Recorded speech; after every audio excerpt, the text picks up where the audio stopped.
Hello mga bata! Welcome sa ating Sunday School. Ako si Teacher Cess, ang inyong Sunday School teacher.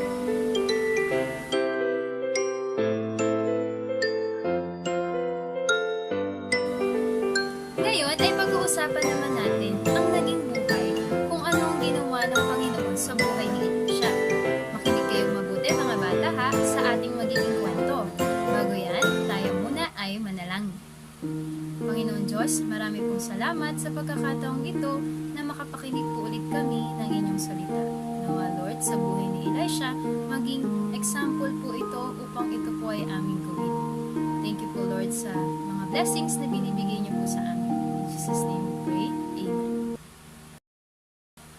Tara mga bata, sabayan niyo akong kantahin ang I've Got Joy in My Heart.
One day, a woman, the wife of one of the prophets of God, came to see Elisha.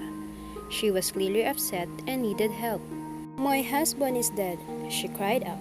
"As you know, he was a believer in the one true God. He was very poor, and when he died, he had many debts.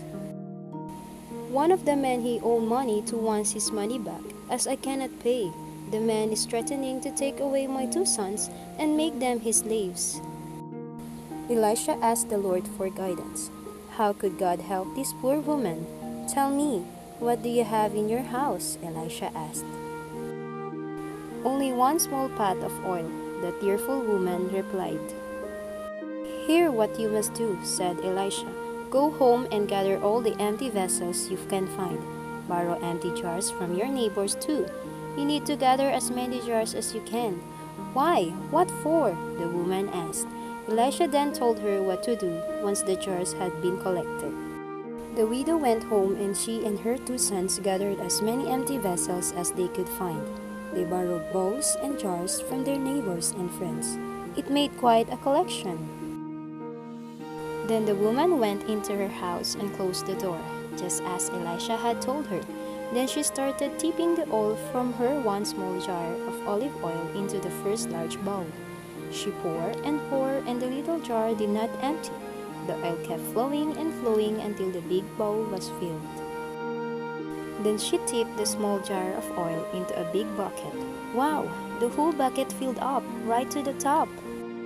The woman looked into her small jar of oil, and it still wasn't empty. So she poured it into another large jar. And when the jar filled, she kept pouring the olive oil into basins, bowls, jugs, and pots. All of them were filled right up to the top. "Are there any containers left to fill?"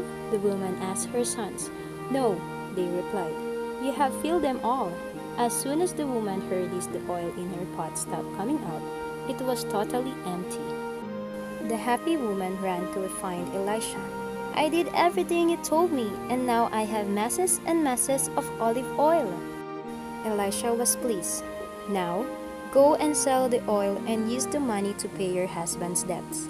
There should be enough money left for you and your sons to buy the food, clothes, and the things you need."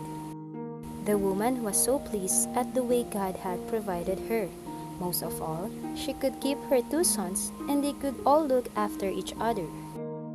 The woman returned home very happy. God had looked after them. Why? She had trusted and obeyed God. Faith and obedience always go together like that. Mga bata, hanggang dito na lang muna ulit ang ating story. Matutunghayan niyo ulit ito sa susunod na linggo. Makinig ulit kayo sa susunod na linggo ha sa ating Sunday School. At dahil dyan, tayo rin ay merong memory verse. Ito ang ating memory verse.